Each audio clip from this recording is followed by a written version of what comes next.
Good afternoon, everybody. I'm Joan Farini-Mundy, the president of the University of Maine and our regional campus, University of Maine at Machias. Welcome to our town hall presentation on budget. We're delighted that you're with us, and we will be prepared to answer your questions, which you can enter into the chat in the YouTube streaming as we go. I'm joined by my colleagues that you see on the screen. In particular, Joanne Yastrzemski, who is our interim vice president of finance and chief business officer. Joanne and I will do the presentation, and then the rest of the team will be available to chime in and also to answer your questions as you send them in. I'll ask each of them to introduce themselves. John. Hello, everyone. John Vollen. I'm the executive vice president for academic affairs and the provost. Cody. Good afternoon, everyone. I'm Cody Vararamian, Vice President for Research and Dean of the Graduate School. Robert. Hi, folks. I'm Robert Dane. I'm Vice President for Student Life and Dean of Students, and it's good to be with you. And Kimberly. Good afternoon, everyone. I'm Kimberly Whitehead, Vice President and Chief of Staff. Good to be with you today. So we're going to cover several areas in the presentation. Next slide, Joanne. Because we know that every time we do one of these town halls, we have some newcomers who have not been a part of these discussions. And so we'll take a few minutes at the beginning to talk about the University of Maine and University of Maine at Machias budgets, how they work, how they're constructed, and how we execute against the budget plans as we go through the years. Included with that will be a bit of discussion about the context in which we develop these budgets and also execute against them. And of course, the biggest piece of context for us right now, both for fiscal 21 and increasingly for fiscal 22, and it even affected us, of course, in fiscal 20, is the pandemic. We will dive into the details of where we are right now with fiscal year 21, and then our plans and proposals for fiscal year 22, and then talk a little bit about looking to the future and growth, which is going to be one of our themes going forward. So please do keep track of your questions and submit them to us so that we can respond. Next slide. So this piece about how our budget works, actually, Joanne will do the bulk of this and explain to us in a quick nutshell presentation the way in which these budgets work within the University of Maine system. Joanne. Thank you, Joan. Good afternoon, everyone. So let me just say a couple words about how it is that we put our budgets together. Why University of Maine and Machias, and most financial institutions or of higher education have multiple funds that make up our total financial operations. We have unrestricted operations, which are primarily the educational and general funds that represent our academic and student support. We have auxiliary operations, which is primarily residential halls and dining, but others, including parking and such. And of course, we have capital expenditures and debt service as well. And those are our unrestricted operations. Then in addition to that, we have restricted operations, and those include sponsored research and primarily restricted gifts and other funding. The first set, unrestricted operations, we plan for a balanced budget each year. And that is what you are going to see today, is the unrestricted operations and the budget for those. We don't actually budget for the restricted operations because those are self-balancing. The revenues equal the expenses automatically. Let me just give you some perspective. The unrestricted operations for University of Maine, Machias combined, and all of what you're going to see today are those two institutions combined, the combined budget for both. Why the total unrestricted operations is approximately 360 million, and the restricted operations is approximately 75 million. And so when you add those and the capital expenditures, why the University of Maine, Machias is close to $500 million in total expenditures a year. So in addition, we build our annual budget on a set of assumptions, of course, revenue and expenses. And let me just say a word about each of these, because some of these assumptions are set for us by the University of Maine system, so that all the campuses, all the universities in the University of Maine system have the same assumptions, and makes it much easier for a board of trustees for review and approval. And some of these assumptions are set by the senior management of the institution with the help of the cabinet. Enrollment, for example, University of Maine Machias establishes the enrollment budget for the year. But student tuition and fees are set by the system office under guidelines that we all follow. I'm going to say a lot more about all of these as we go through this presentation to get today.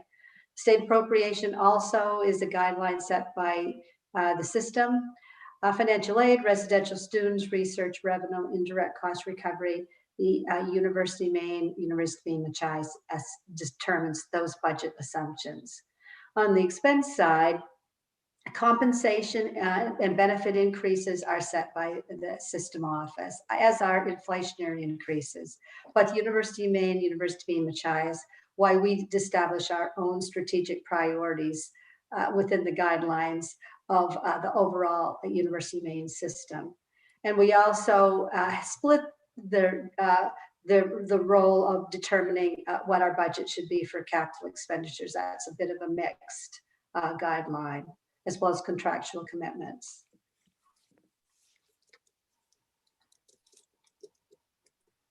I think we're ready to proceed with the budget context, President Faridi-Mundy. Thank you, Joanne. And so I think as you've had a very quick run through how this works, one very important point to make is that our budget responsibility sits with us at the Universities of Maine and University of Maine at Machias, because we are charged to manage our finances as a part of our work.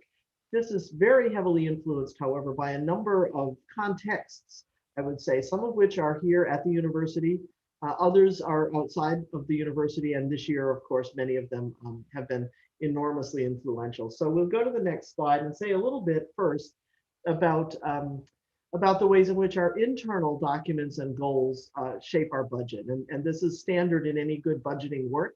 We want our own processes and plans to be very much within the alignment of our strategic vision and values in our case here. So the SVV, our strategic framework, our strategic plan essentially for the university, is what drives us, and we keep central in everything that we think about: fostering learner success, creating and innovating for Maine and beyond, and growing and stewarding partnerships. Those are our three missions here at the University of Maine, at the University of Maine at Machias. And so they need to drive the decisions we make about budget. You see also some goals that are also a part of our strategic vision and values. And if you have not become familiar with those, we point you to them, because those do lay out in more detail the kinds of commitments that we have here at the University of Maine and in our regional campus, UMaine Machias. Notice in goal 2, something that's especially important for us at the University of Maine, because we are the land grant in our state. The notion that we are about a partnership with the state of Maine is really something that we need to keep foremost in our minds. And so we are committed to catalyzing and being a partner in the cultural, economic, and civic future of our state at this time and into the future. A couple of other activities very closely related to this that began last year: the Define Tomorrow activity, which was a very wide-ranging invitation to the campus to provide ideas and suggestions, not only about how we might make reductions in our budget, but also where we might look to grow and to expand our activities here at the university. And although it is currently underway, we will have a very good resource in the work of UMaine 2025, which is a commission that I established earlier this semester that is really trying to provide some vision about what our future could look like in concrete ways in a time that has been shaped in ways that we don't fully understand by the pandemic, by the national commitment to racial justice, and by the continuing climate change world effects that we observe here at UMaine. So all of this is a part of context, and even though the line-by-line decisions in a budget don't necessarily feel connected to this, we do our best to keep our eye on all of these factors as we go. Next slide, please, Joanne. Another very important piece of our context is that we are moving to the new levels of execution that have been needed for some time in the UMaine and UMaine Machias partnership. And as of April 2016, so we're 5 years out from that, the University of Maine at Machias was determined to be a regional campus of the University of Maine by our Board of Trustees.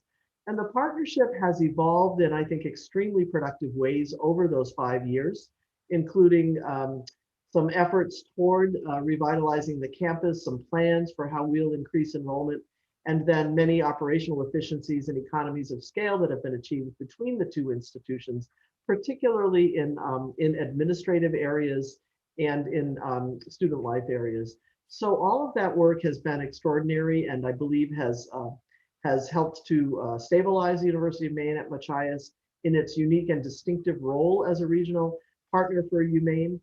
But at the same time, the work on the academic side and then a number of sort of next steps that are needed to get us to a true partnership that reflects a definition that we will are constructing for what it means to be a regional campus. That is beginning in an earnest way right now. By July 1 of 2021, these budgets will be fully integrated. They already are in the fiscal year 22 proposal, which Joanne will explain more fully. In March of this year, I established a regional partnership project task force chaired by UMaine Dean Emily Haddad, including a representative group of people from the areas that need to be involved in really making the next steps toward this partnership. So all of that is very central in our budget work going forward.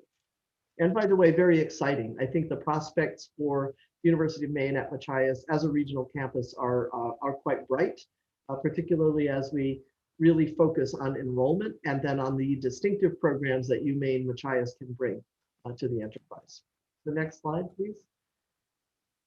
People often ask too, how does the Alfond funding, the $240 million coming to the University of Maine system, how does that interface with the budget work that we're going to describe to you today? And I think what I would say is that it is a separate set of dollars that are meant to really further a range of very important very important initiatives for our university system and for UMaine. At the same time, it is separate from the budget that Joanne will be describing to us in detail, our E&G budget. And yet the synergies between what is possible with the Alfond money and with what we choose to do within our own budget need to be exploited to the extent we possibly can, right? So the Alfond dollars, for instance, you see the $20 million here, plus the 25 expected in match for student success and retention. And that is system-wide work.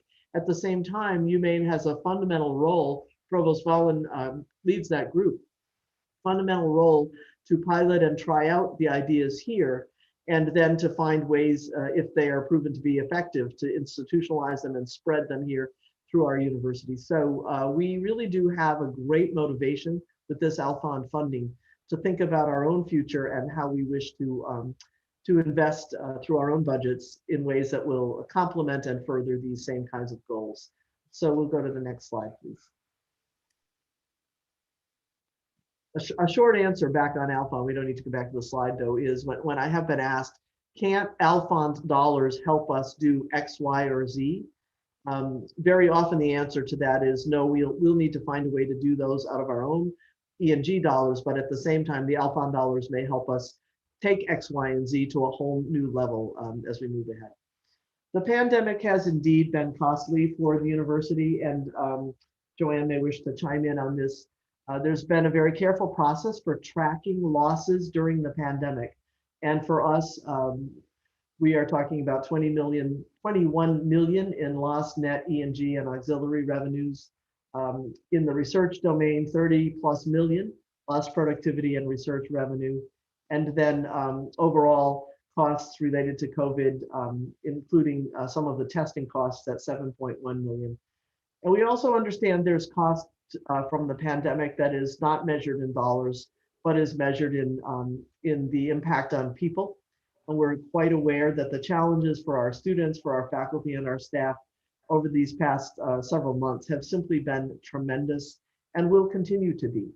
Although we are certainly seeing some light at the end of the pandemic tunnel, the impact of the pandemic will be longer term in many ways for people. And I want to be sure that you all know how closely we are attending to these kinds of challenges, including the rise of mental health issues and stress and anxiety in a variety of forms for everyone affected. Joanne, more to add on this slide? Just a couple things I would say. These numbers that you see here, particularly the COVID-related costs to date, that's the one I wanted to say something about. Why that doesn't include the personnel costs that have been expended for testing and so forth. So these are really out-of-pocket costs, not the personnel, people that are been involved in all of these activities or allocating so much of their time towards this crisis. I just wanted to say that. And also the testing costs themselves that has been conducted across the University of Maine system, those numbers are actually over and above the 7 million, because those are costs that the University of Maine system office is spending and getting reimbursed from the state for. So really, in some ways, this slide doesn't even tell the full story about the cost of this pandemic for University of Maine and University of Machias. Well, closely related to this, I believe, is the cost that we see really, or the lost revenue that we see to do with our residence halls. So both at the University of Maine and at the University of Maine at Machias, we are well under capacity in our residence halls. And we were both in fiscal 21 and in fiscal 22. Part of this is because we have taken some space offline to address COVID needs in terms of reserving rooms for quarantine and for isolation. Some of this is simply because our students have made the choice to not live on campus during this unsettled time, and so much of their educational program is offered online and remotely. So these are very important numbers to understand. For fiscal 21, we have been at in the spring down to 63% capacity in our dorms. We are making projections that bring us up further in fiscal 22. For Machias, the numbers are similarly important to understand, but in this spring semester, we have been at 45% of our capacity in the residence halls at Machias and looking to come back up 64%. One very important innovation at Machias is that they converted double rooms to singles, and I believe are still offering that option for the fall as an attraction. So again, the ways in which our campuses are functioning during pandemic times are quite integrated with the work of building these budgets, and our projections for what will happen when we come back in the fall are just that. They are projections, and we are hopeful that they're quite accurate, but we know that all of this can change and is kind of a dynamic situation. Joanne will tell us about the federal funding. And I'll add a footnote that's hot off the press, but you can do this part, Joanne. Oh, okay. Yes. So the CARES Act one, I don't cover on this slide. That was received last year. So I'm going to focus on CARES Act 2 and CARES Act 3. And these are not the actual names of the acts, but for simplification, many of us use these terms. So the CARES Act 2 for the student aid of 3.9 million, why that was administered, that was distributed about a month ago to our students, most of it. And that was administered or distributed to all of our students other than our international students, because we were not allowed to provide CARES Act funding for our international students at this point in time. Still waiting for an opportunity to do so. And the remaining funding from CARES Act 2 of 8.9 million, why that institutional aid will be used to help offset that those losses that we showed you a minute ago from the COVID crisis. Same with this CARES Act 3, why that was the Biden administration's act for aid to offset the pandemic. And that's an estimated number. That is a preliminary number at this point. We think it'll be in the $22 million range for University of Maine, University of Machias. Whatever it ends up being, it will be half administered or distributed to student aid. So that's why you see the 11 and the 11 there. And that funding for the institutional aid will be also very helpful to offset our COVID lost revenue and expenses, which we'll talk about more when we get into the for year 21 and for year 22 financial picture. These numbers are, or these aid dollars are actually grants, and they are audited and they are treated just like grants. So we carefully follow all rules related to the distribution of these funds. Thank you, Joanne. And some of you may have seen the news today that Governor Mills has released what is called the Maine Jobs and Recovery Plan, which is a comprehensive description of the ways in which dollars from the American Rescue Plan, the current administration's federal plan to provide some recovery dollars, how those will be allocated across the state of Maine. And it's a very thorough and comprehensive discussion. And I would point out that we have learned in just very recent days that the University of Maine system will be provided with $35 million out of this plan, with a focus on the development of workforce, the preparation of talent for the state of Maine. And at this point, we are at the very early stages of understanding what that means, of understanding what the federal guidance will be and what state guidance there will be. But this is a very welcomed benefit that will, I think, affect all of our universities. Okay. So in addition, we'd like to put some context around all of the capital planning that is underway for year 22 and beyond. As you see on this slide, why we've appointed a new space committee to help manage this unprecedented capital growth and all the space considerations around all of the changes and all of the expansion of our physical plant here at the University of Maine. We have the Furlan Engineering Building, $78 million building, and that will be open in the fall of 2022. We have a 25% increase in our overall operating budget for year 22, up to $7+ million, very needed additional dollars for capital expenditures.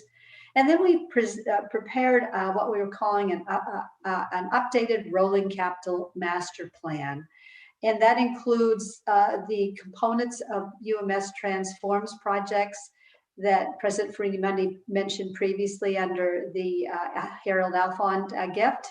And also some expanded research facilities, including one we call the GEM facility, which means the Green Engineering and Materials Factory of the Future. More to come on that in the months to come. We have a new power plant that we're working on, which we call UMac, UMaine Energy Center. It's likely to be a new power plant or a large renovation of the current one.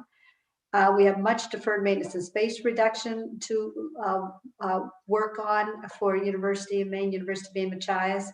We have an exciting public-private partnership underway with Coburn Hall and Holmes Hall. Watch for an announcement on that when we can do so. And then we do have a lot of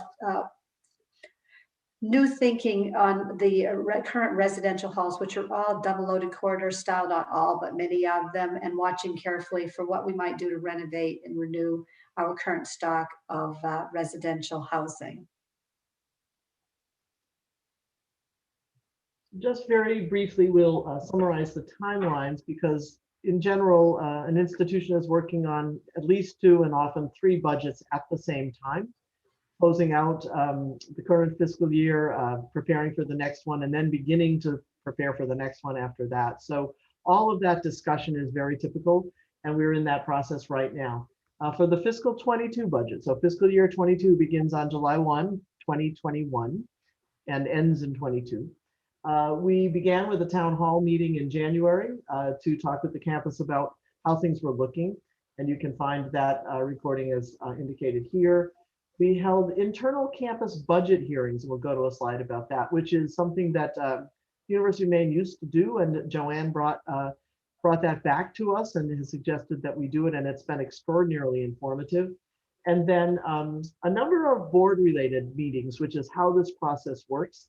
So first we meet with the Finance, Facilities, and Technology Committee, and on March 3rd, that was done where we presented our budget plans as they stood in March. Now, March is a long time away from July of 21, but nonetheless, we needed to have a plan ready by March 22. That same plan then went on to the Board of Trustees. And then March 26th, we had a public meeting with what's called the first reading of the budget. So all of this preliminary work done in March, at the end of March, the FFT saw our budgets. Then they held a second reading after they gave response, and we made some changes and adjustments. Again, you can find those materials publicly. And then on, so May 5, that would be tomorrow when that will go forward. And then on May 24 is when the final multi-year financial analysis and approval of the 22 budget, we hope, will go forward. I remind everyone that last year was an anomalous year with these budgets.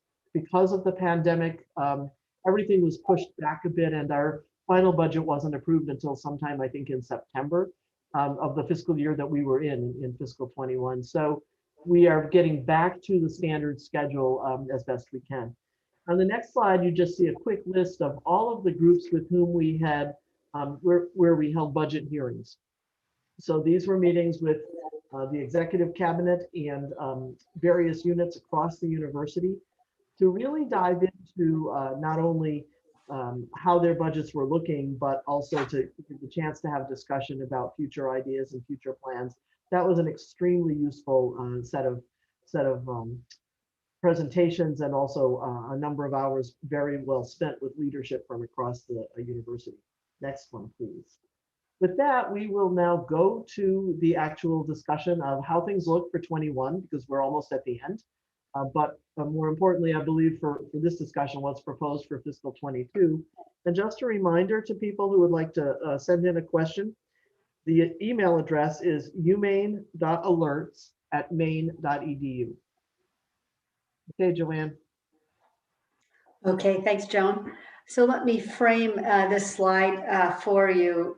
This is called a financial forecast for year 21, the year ended June 30th, 2021.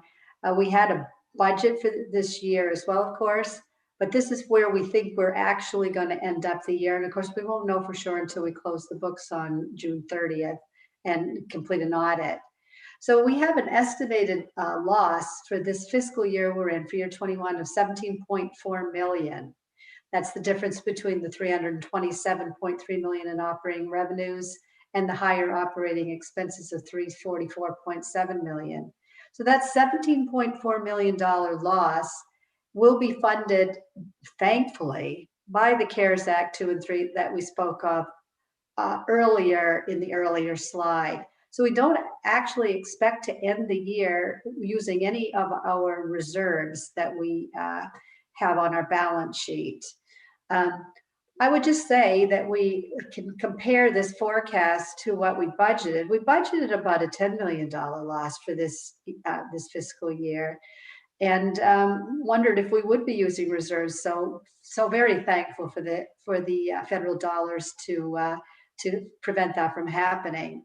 But we're over that $10 million budgeted loss by about $7 million, and a lot of it is because the auxiliary operations, the additional COVID expenses, and other revenue losses, which we spoke about earlier. Just a couple of things to say about this slide. As you see, tuition and fees is 57%. Hold that thought. I'll show you for year 22 in a minute. State appropriation, 27% of total revenues. And then just really noteworthy to say operating expenses, personnel expenses are 48% of that total, almost half, and student aid about 19%. So let's just go to for year 22, and you can remember these numbers a bit and see what for year 22 looks like in comparison. Because in for year 22, why we start to really recover from the pandemic. So if, for example, in for year 22,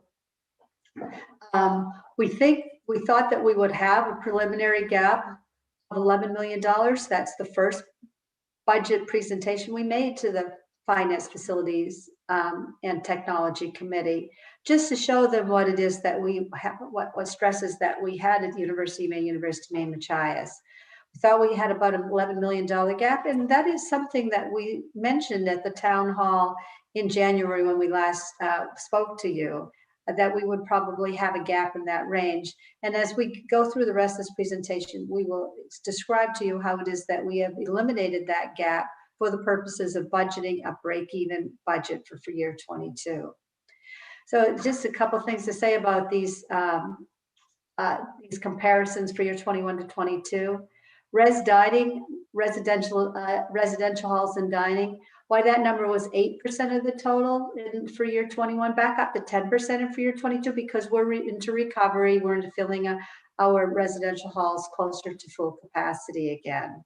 Same with sales and services is up over the for year 21. That number was more like 5% going to 8% as we recover that lost revenue. State appropriation is quite similar because state appropriation is budgeted to be flat for year 22 for year 21. And we'll say a little more about tuition and fees and enrollment as we go through the rest of this presentation for the assumptions there, as well as indirect cost recovery. On the operating expense side, we have the significant cost, fixed costs in here of increased benefits and personnel costs, roughly still 50% of the total operating expenses for the budgeted year. And pretty similar on other operating expenses. And I'll wait and see if there's any questions that come up in the chat in order to present these numbers in more detail than I'm going to give you in the next few slides. So if within that budget, with that $11 million gap, why that was made up of these fixed costs, including particularly benefits and strategic investments, $6 million, $5 million and $6 million each, and for a total of that $11 million gap. And we just wanted to say a few words about the strategic investments listed here. And I believe that Joan and you and I are both sharing that slide. Why don't I let you say a few words first, because I think that was the plan. Thank you, Joanne. And part of the message here is that we face these challenges of getting a budget balanced, and we, some of that is COVID related, some of it is not. And so we've taken a view this go round, and we will have this view into the future for a while, we hope, that we aren't going to be able to sort of cut our way to balance. We are actually going to be intentional and transparent about growing and about finding ways to enhance revenue.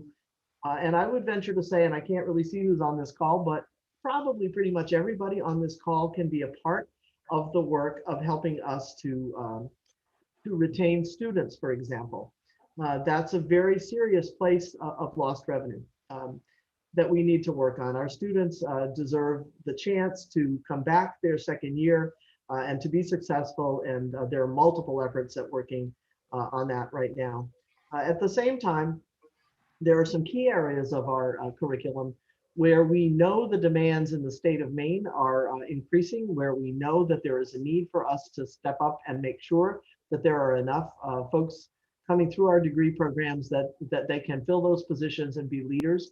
So we will be investing, at least our plan is to invest in additional faculty and growth in several areas. We've listed a few here, but there will be others.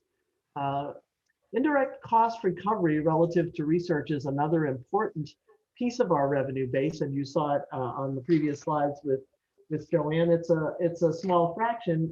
And for 22, the indirect cost recovery that spins off of the direct costs that are funded by the federal agencies, and that comes directly into our budgets.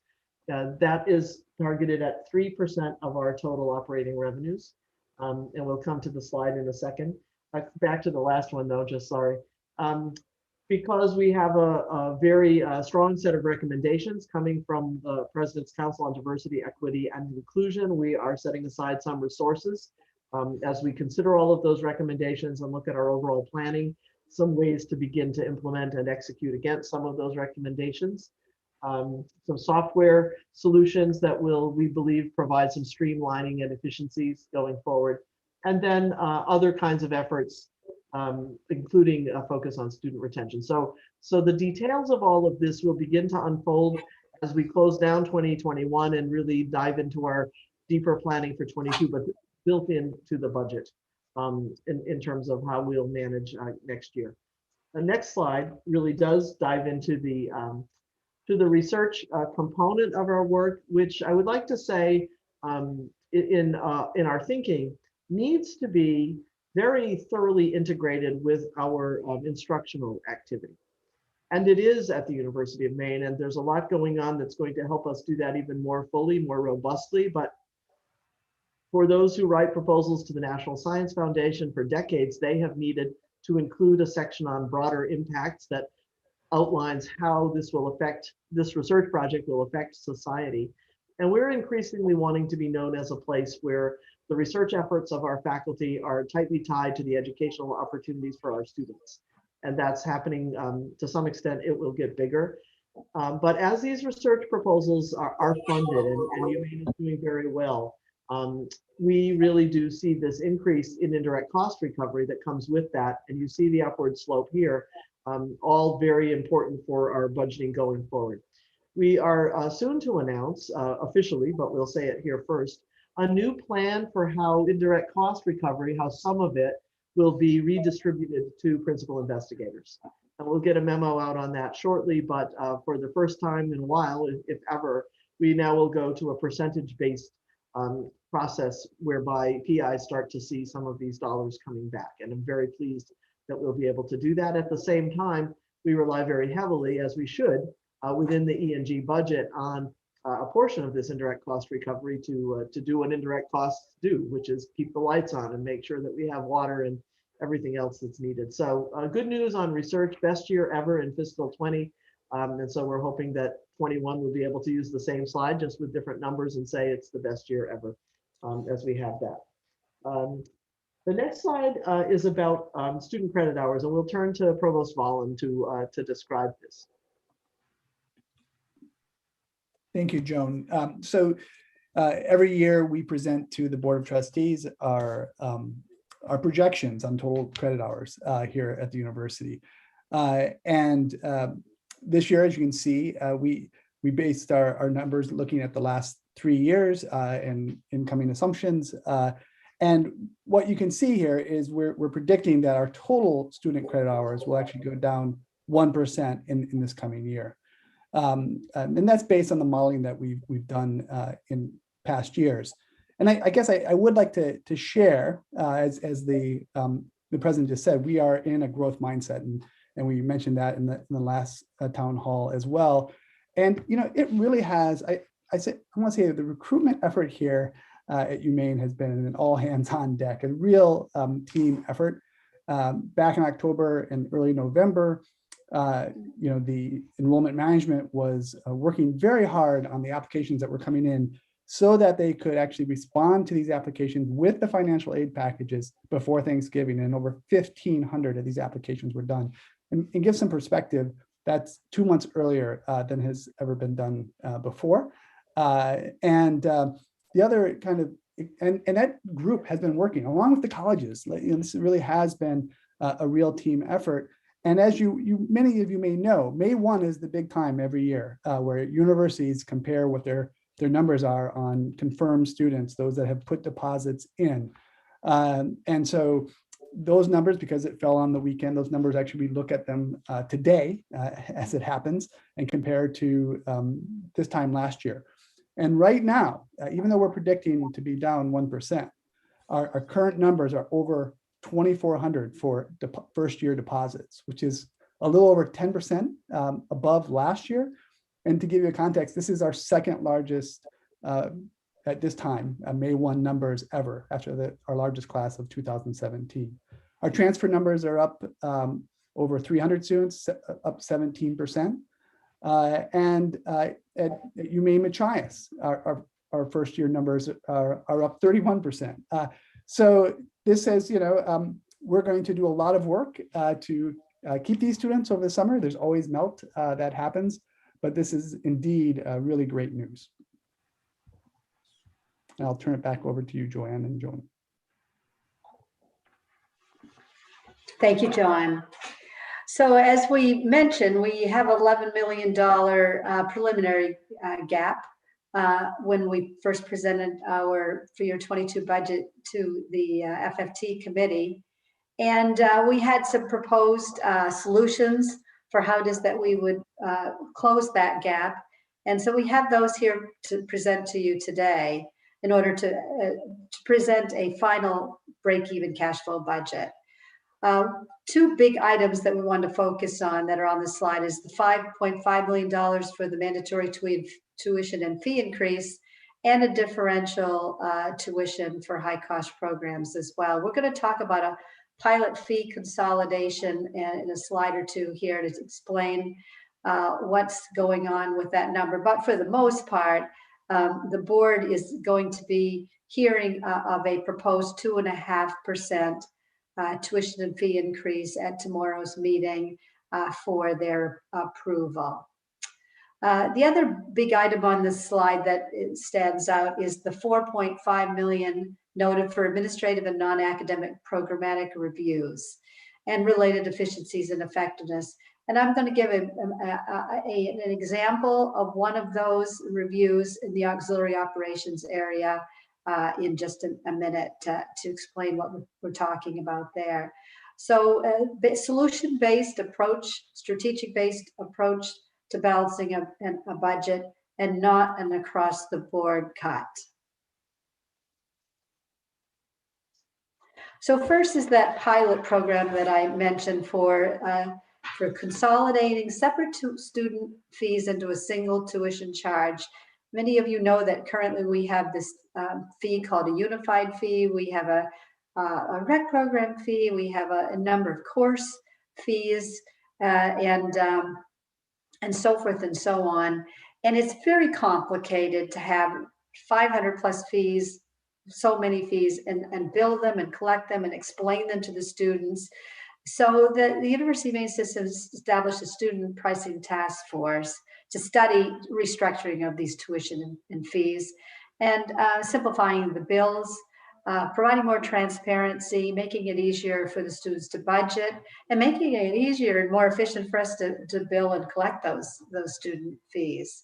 So the first thing we did is we rolled together for a revenue, institution-based revenue neutral position, those mandatory fees into a single credit hour fee of $80 for UMaine, $37 for UMaine Machias.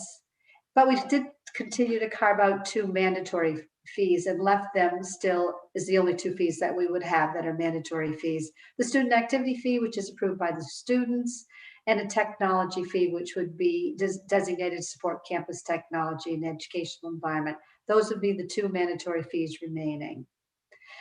In addition to that, why we have proposed to convert all of those mini course fees that we have for these three high-cost programs, high-value programs, engineering, business, and nursing.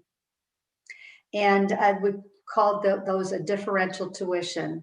For engineering, $600 per year, business $600 per year, and nursing $770 per year. And those amounts roughly estimate what all those course fees would amount to on an annual basis if you added them up for all 4 years that you're attending here at the University of Maine with these majors. So we're presenting this proposal to the FFT committee tomorrow, and why we have also presented it to student government on a couple of occasions and got their support for this simplification of student billing. The next thing I wanted to say is give you an example of this kind of administrative review that we're talking about in order to find efficiencies and enhance revenues for University of Maine. In particular, this one is for auxiliary operations. Why we're really looking at, with the help of an outside consultant, and honestly, we do this about every 5 years with our dining operation, but we're looking at more broadly than that with our overall auxiliary operations to see how we can be more efficient, more effective in these areas. One area that you probably noticed is the fact that we have closed Wells Commons residential dining, and we've repurposed that facility. And that alone saved the institution about $1 million this past year, while we will continue to have Wells Commons not open as a residential dining facility and repurpose it for different uses in the future, primarily events and conferences and et cetera. We've provided additional services for delivery of dining. As I mentioned, we'll look at reviewing all auxiliary operations over time, perhaps even some outsourcing opportunities. We've merged some operations together into auxiliary, particularly what we call our conferences and institutes. We're looking at a multi-year approach to residential capacity to accommodate that enrollment growth model that Provost Follen mentioned a few minutes ago. And of course, we are looking at renovation and renewal of our residential halls, as we mentioned, also to think about what is it that competition has for residential halls that perhaps we don't have here at the University of Maine. Take a fresh look. I believe that is the last slide under the budget section, Joan. Yes, thanks, Joanne. So we are looking to the future always. In fact, we only briefly mentioned it, but we're in the middle of looking at our multi-year financial planning as well. One thing I do need to say is that these are plans. They have not yet been fully approved, of course, by the Board of Trustees, but we've been in long, extended discussions about them. And then we begin our year and we monitor very closely how everything is going, and we adjust as we need within general parameters. But one thing that is really going to be central into the future, and let's go to the next slide, please, Joanne, is our growth potential as the state's only public research university, as the state's only land, sea, and space grant university, and as an incredibly important and valuable asset to the state of Maine when we take together the University of Maine and our regional campus, the University of Maine at Machias, the smallest and largest universities in our system with unique and distinctive strengths and contributions to be made, but also great opportunities for interconnections and synergies that we think are quite important. So the growth potential, I think, is worth thinking about in the context of a few other factors. One is UMS Transforms, which is the Alfond Funding initiative for the entire system. UMaine has the opportunity and is taking that opportunity to play a very strong leading role in all areas of UMS Transforms. Indeed, within the funding coming directly to our Division I athletics programs for focus on facilities, on equity, and on also becoming a destination statewide with facilities that make that possible in a variety of domains, but also in student success, in engineering and computing statewide, and in the Maine Center as an institution that is driving economic prosperity for the state of Maine. So we have that context. We have unified accreditation, which affords us opportunities for University of Maine programs to be scaled, to reach the state broadly through our other universities within the system, and similarly for the work at other universities in the system to bring its benefits to the University of Maine. So great possibilities there. We are aiming for increased retention, which is a very serious and important part of what we need to be doing. We have been doing this, but our efforts will intensify in coming years. And similarly, increased enrollment with the intention of bringing a strong diversity, equity, and inclusion focus to this university, a central and core value for us for a wide variety of reasons. I do see a question in the chat about this, and I'll turn to Robert Dana to take that in a moment.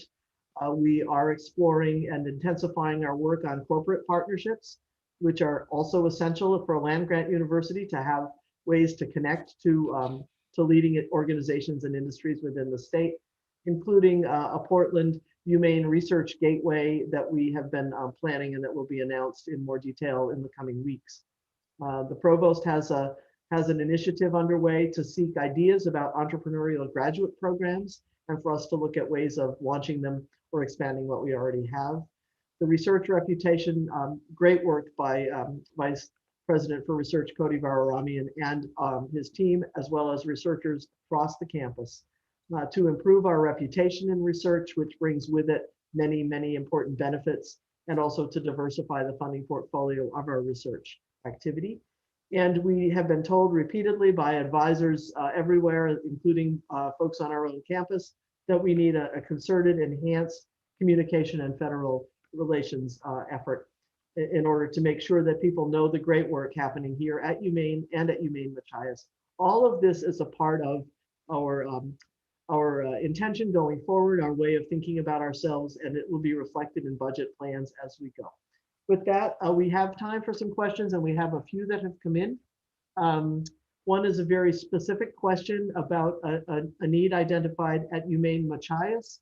And in general, I think the question is representative of the kind of thing we need to pay careful attention to. And that is, as we know of very specific needs on our campuses, is there a way that those make their way into the thinking about budget and planning? And so Dan Falls, I will go to you for the UMaine Machias question first.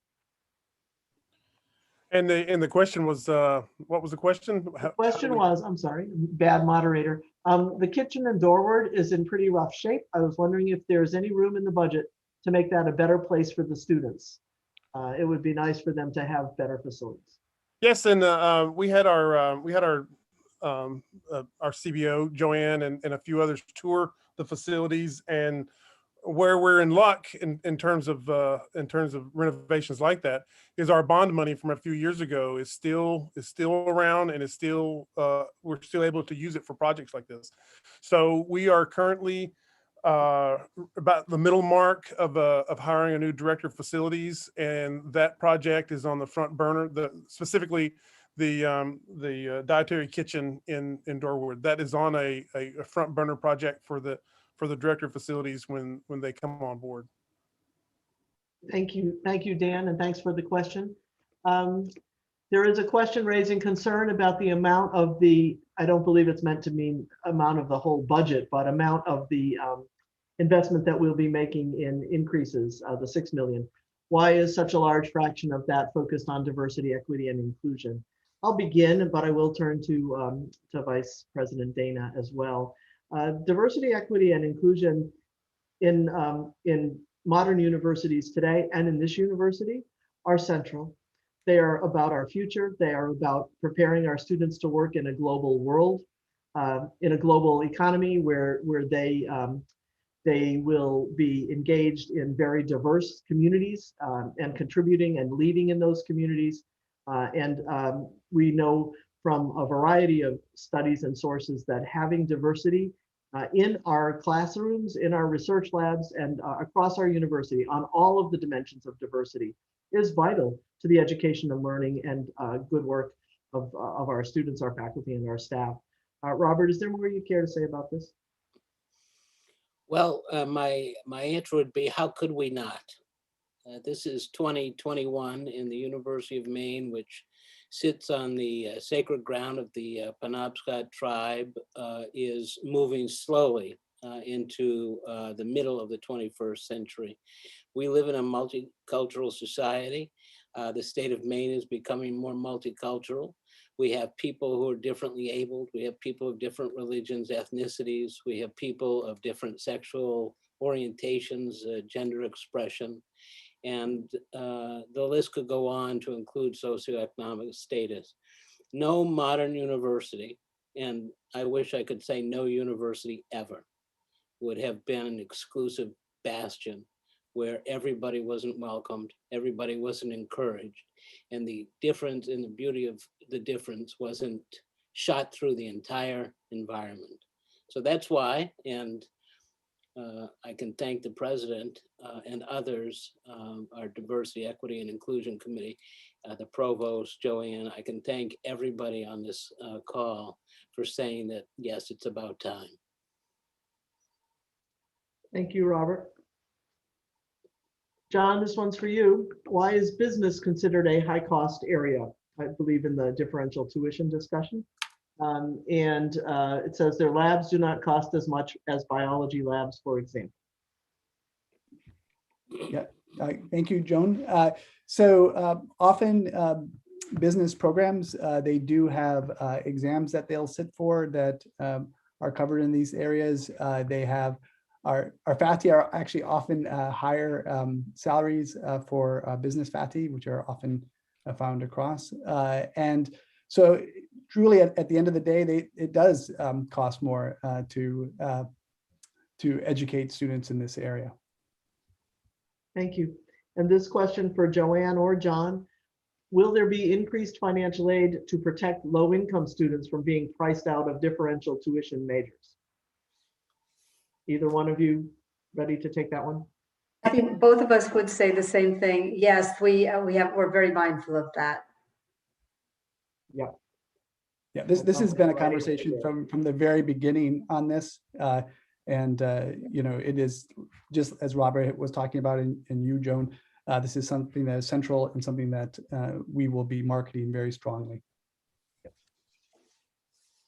I would just say that it's easier for us to determine the cost when it's differential tuition, one number, one line for the year, rather than trying to figure out what it is that they're paying in course fees throughout their 4 years. That's very difficult to budget and to determine financial aid needs for.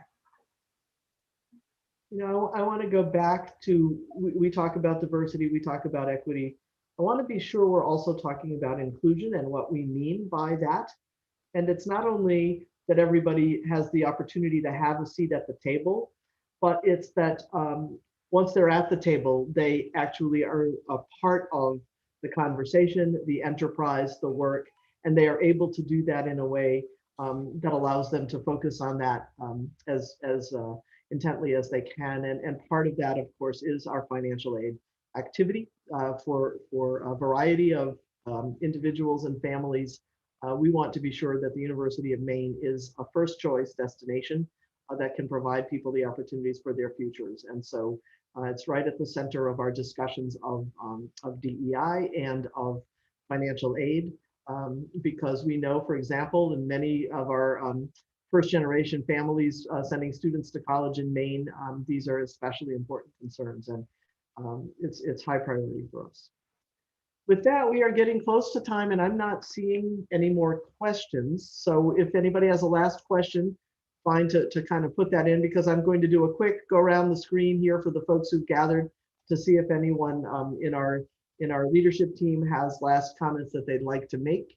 And I'll kind of go by how I see folks on the screen. So for people who haven't had a chance to speak yet today, or people who have, let's hear from Kimberly Whitehead. Kimberly. Thank you, Joan. I'd just like to thank my colleagues for sharing this information. One of the things that I want to be grateful for is the transparency that our president continually commits to. And I think that's evidenced in this presentation. I also, as the co-chair for the President's Council on Diversity, Equity, and Inclusion, want to thank my colleagues for seriously considering the 45 recommendations that were included in our recommendations and findings report that we released in January, and having the wherewithal to reinforce that commitment by including dollars for our efforts in this current budget. So thank you so much. Thank you, Kimberly. Dan Qualls. If we're thanking folks, I really like to thank Dean Emily Haddad for taking on the regional task force chair position. It is very exciting, the work that this task force is going to do, and I'm excited to be a part of it. Thanks, Dan. John?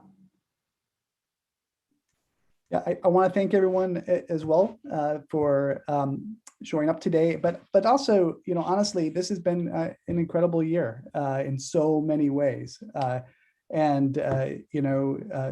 We still moved forward on so many initiatives, during a pandemic, and it speaks a lot to the whole community here. And I'm really happy to have joined the University of Maine. So I hope your finals week goes well, and that your research endeavors and other things this summer, you can recoup a little bit, and we're really excited for this fall.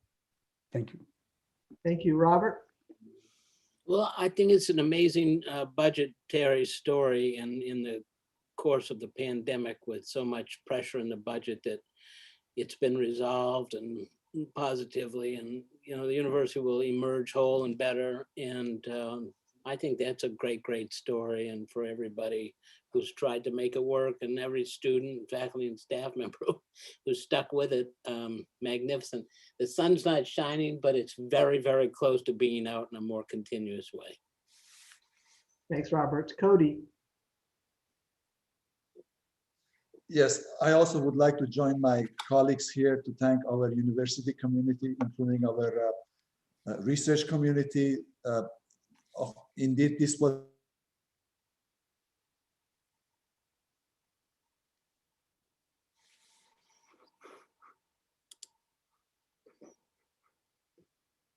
Okay, oh, Cody, are you back? Go to Joanne, and if Cody comes back, we'll go back to him. I'm sorry, I had a bad internet connection. So I just want to wrap up saying thank you to everybody. It was, despite the pandemic, because of the resilience of our community, we have done great. So far, so good. Thank you. Thank you, Cody. Joanne? Oh, thank you all for welcoming me on board 6 months ago, and for the opportunity to mix it up and have a different kind of budget process this year, and cooperating. Thank you in advance for cooperating with me even in the future. And I'm just like you all, so much looking forward to a new growth model for University of Maine, and so excited about it. And let's continue that teamwork together. And with that, I'd like to just conclude by also thanking all of you, faculty, staff, and students, friends, and alums who are watching. We really welcome and value your input, your ideas, your reactions, your suggestions, and also are deeply grateful for your support, and for those on the campus for your unbelievable commitment to keeping us all safe, to keeping learning going for our students, and all that you've done over these past 14 months to help the University of Maine and the University of Maine at Machias continue to thrive and move to the future. Thank you too to the team on this call who work day and night to move the universities forward, and to help us make good decisions, wise decisions, with an eye toward, again, how this will help our students in the future. So thank you all, and have a good evening.